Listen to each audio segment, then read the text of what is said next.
Last semester in the communications department, I had a professor, Dr. Sooner, that didn't want any electronics at all in the classroom.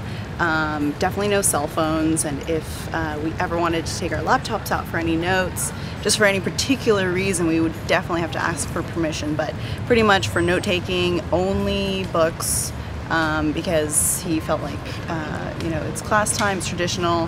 He wanted us to get away from electronics and what we're used to so much and bombarded with every day in our lives. So he wanted it traditional with just pen and paper throughout the whole time in class, and I think I understand that.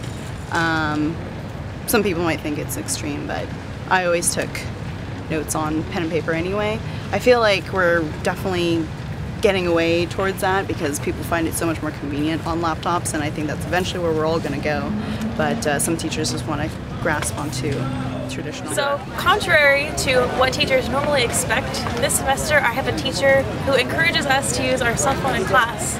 She said that if our cell phone rings, we are more than welcome to answer it, and if her cell phone was ever to ring, she would definitely answer it no matter what. So that's kind of neat.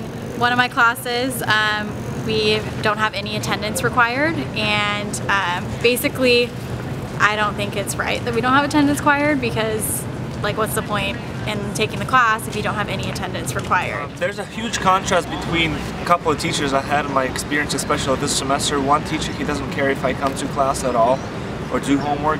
He cares that I do well on exams. That's it. There's no roll call.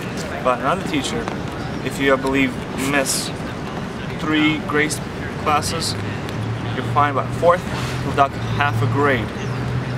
5th, he'll dock whole grade. So it's impossible to actually make it through class if you're sick. I mean, of course, he wanted it to be documented, but he made it real hard to even have an excused absence.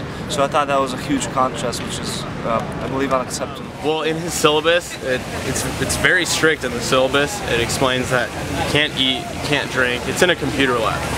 But on the first day of class, he's like, I don't really care about any of the rules on the syllabus. You guys can eat, you guys can do whatever you want.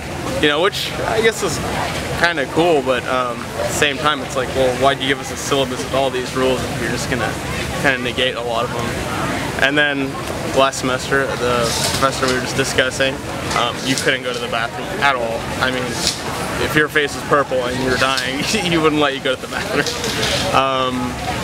Other quirky teachers, I mean, I've had so many teachers here. It's been such a long time. They all have their own different rules, but those are a couple that come to mind, and that the first teacher I mentioned, he's always late. He's kind of disorganized, but that's just his style, I guess.